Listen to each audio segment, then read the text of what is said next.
অনিকেতের এসআরশিপ ছাড়া অনৈতিক এমনটাই মন্তব্য করা হচ্ছে। অনিকেত মাহাতোকে তোপ আসফা কল্যাণাইয়ার।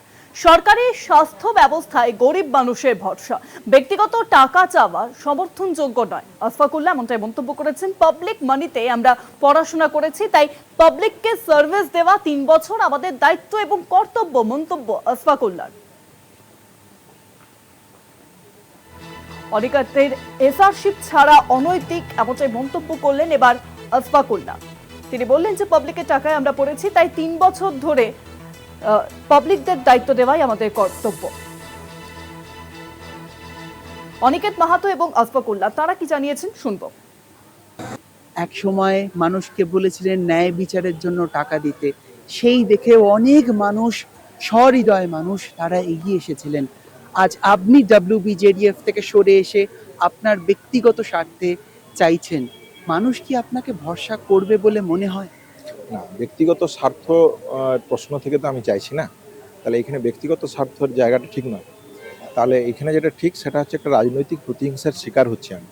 তাহলে সেই জায়গা থেকে আমি একটা আবেদন রেখেছি যে এই রাজনৈতিক প্রতিহিংসার শিকার আমি যে হচ্ছি বা আমি যে বক্তব্য রাখছি, সেই বক্তব্যের সাথে যদি আপনারা সহমত হন, এই আন্দোলনকে পরিচালনা যদি করে নিয়ে যেতে হয়, তাহলে এসআরসিপে যাওয়া আমার উচিত নয় বলে আমি মনে করেছি।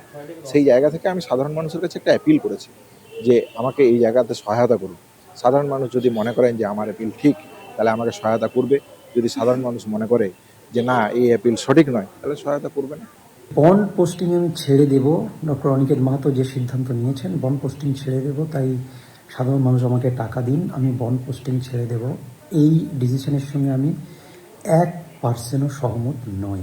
কারণটা কি না, বন্ড পোস্টিংটা কোনো চাকরি নয়। ভালো করে বোঝার চেষ্টা করুন, বন্ড পোস্টিংটা কোনো চাকরি নয়। এটা 3 বছর পরিষেবা দেওয়ার নাম হচ্ছে বন্ড পোস্টিং।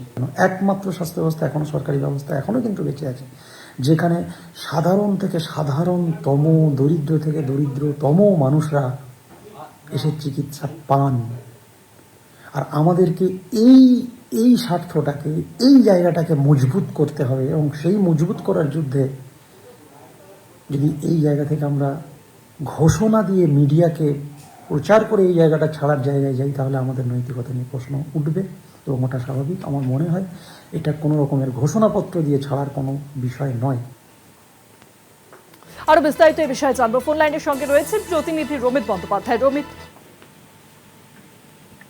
দেখো, আমরা বরাবর জানি যে আরজিকর আন্দোলনের মুখ হিসেবে ছিলেন কিন্তু ডক্টর অনিকেত মাহাতো, এবং অনিকেত মাহাতোর সাথে WBJDF এই শব্দটা একদম একাত্ম হয়েছিল।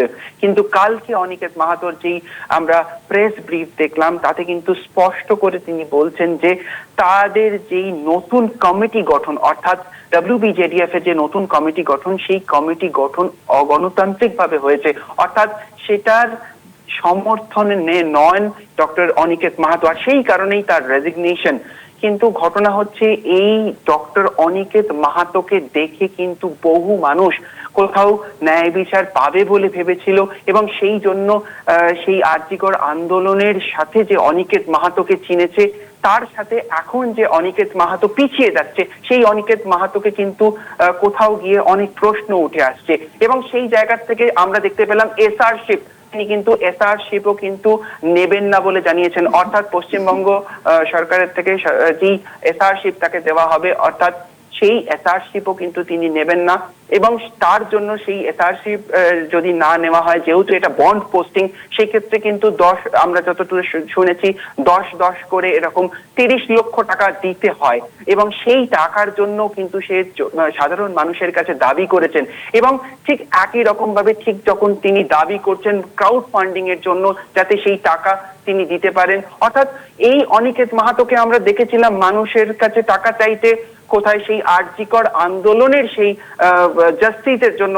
আবার সেই অনিকেত মাহাতো আজকে তার এসআরশিপে যেহেতু সেই টাকাটা দিতে হবে, সেইখানে সেই টাকা চাওয়ার ব্যাপার আছে। এই সমস্ত নিয়ে একটা জটলা, এবং WBJDF এর তরফ থেকেও আমরা যেই অনিকেত মাহাতোকে যে চিঠি দেওয়া হয়েছে, সেখানে আমরা স্পষ্ট দেখতে পাচ্ছি তার উপরে কিন্তু অনেকগুলো প্রশ্ন তোলা হয়েছে এবং সেখানে ডক্টর আশফাকুল্লাহ নাইয়া যিনি রয়েছেন তিনি কিন্তু আজকে সকালবেলা যে ভিডিও আমরা দেখতে পেলাম সেখানে কোনোভাবেই মেনে নিচ্ছেন না যে ডক্টর অনিকেত মাহাতো যে এই পদত্যাগ করলো, WBJDF এর পদ থেকে পদত্যাগ করেছে, সেটাও ঠিক তিনি সমর্থন জানাননি। এবং তার সাথে সাথে আরেকটা জায়গায় তিনি প্রশ্ন তুললেন, অর্থাৎ SR বা এই যে বন্ড পোস্টিং, অর্থাৎ একজন চিকিৎসক, সেই চিকিৎসক যখন সরকারি পরিকাঠামোতে পড়াশোনা করে, সে সরকারের টাকায় পড়াশোনা করে এবং তারপরে যে 3 বছরের যে আমাদের রাজ্য সরকারের যেটা রয়েছে 3 বছর এসআরশিপ, সেটাও সাধারণ মানুষের জন্য করতে হয়।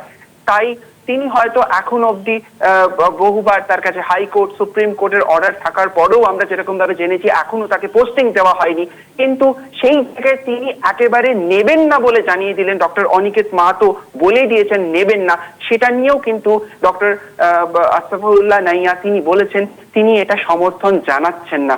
অর্থাৎ কারণ তিনি মনে করেন যে প্রত্যেক কটা চিকিৎসকের প্রথম দায়িত্ব হচ্ছে সমাজকে সেবা দেওয়া এবং সেই জায়গাটার থেকে দাঁড়িয়েই শুভাঙ্গী। অনেক ধন্যবাদ রবিত, ফোন লাইনের সঙ্গে ছিলেন প্রতিনিধি রবিত বন্দ্যোপাধ্যায়।